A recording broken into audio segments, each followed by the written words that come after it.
I know what you're thinking when you saw this video. How is this a video? Obviously it's Captain America. Sit tight for a second and allow me to explain myself. I may not be a Marvel's expert, but I know enough about flags to know that Captain America's outfit looks identical to the Puerto Rican flag compared to the American. For that, he's disqualified. Which begs the question, of all the characters in Marvel Rivals, which one's truly the most American? Let's start off by getting rid of all the characters that aren't American. I'm also removing Storm because she was born in America, but she was raised and also kind of worshipped in Egypt. And Iron Fist got all his powers from Asia somewhere, I'm pretty sure. And neither of these characters act Western at all, so it's safe to say that they're probably not going to be in the running. It's kind of weird, I didn't expect this, but half of the characters in Marvel Rivals aren't American. It's pretty cool. Captain Puerto Rico was the only one that wore red, white, and blue, and only a few characters had a history of service to the land of the free. The most American quality I could find was the Rivals' arsenal, specifically the use of guns, and any stereotypical American behaviors I could find when searching up their lore. What's more American than using guns, even when there's superheroes around? If that's the case, Squirrel Girl, furry, Cloak and Dagger, Spider-Man, Doctor Strange, Moon Knight, Venom, Hawkeye, and Jeff are all immediately off the list.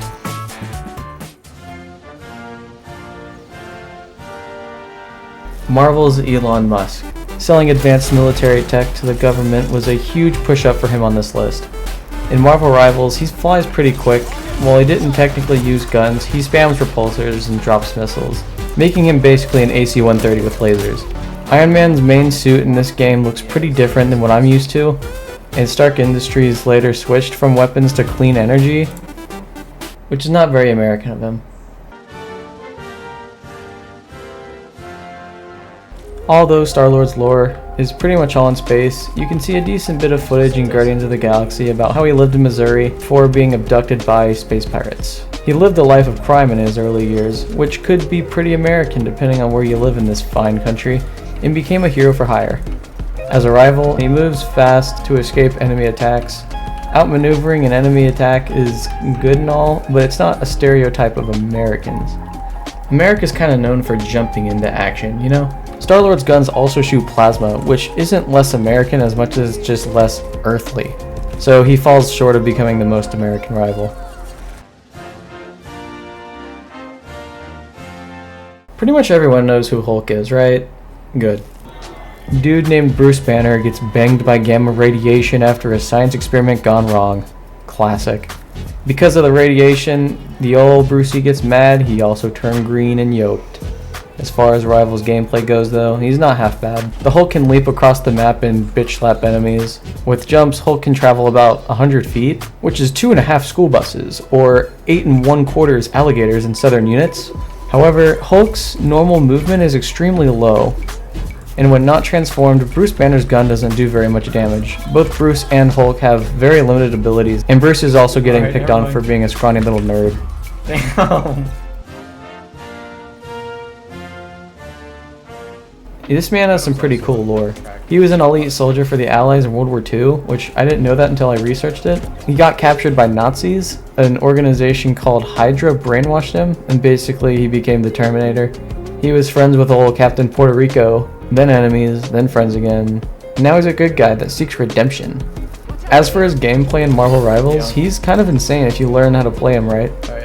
He can grapple enemies to him and dash into heavy-hitting uppercuts. The Winter Soldier is famous in this game for yelling again because he uses his ult multiple times in a row.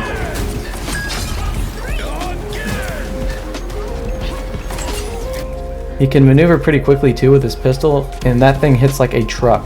The craziest thing about his gun is while it only has 3 rounds, it reloads automatically when any of his other 3 abilities are used. The only 2 reasons that the Winter Soldier didn't take first in this competition is because 1, he got captured by the enemy, and 2, he doesn't have as beefed up of an arsenal as the winner of this list. As for the most American rival, I'm giving the win to Punisher. First off, he carries 2 guns, a grenade, a turret, and has a minigun with rockets as an ult.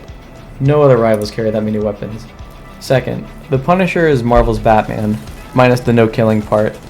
Much like Moon Knight actually, the Punisher isn't afraid to have blood on his hands to get justice. This makes sense when you look at his lore, because his family was gunned down in front of him by a mafia or cartel group. The only difference from him and Batman at that point is that he decided not to show mercy.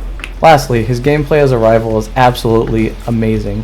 His two main weapons are a mid-ranged AR and a shotty for when melee spammers get too close. When there's a point to hold, he also has that turret that can shred health pretty easily, making it hard for enemies to just rush in. Instead of doing a single shot, he pulls out 2 fucking Gatling guns and deadly tracking missiles that are like Iron Man's, but better. In my opinion, as a not expert in Marvel, the Punisher is the real most American of Marvel rivals. That is some crazy work. That's why he's cracked right there.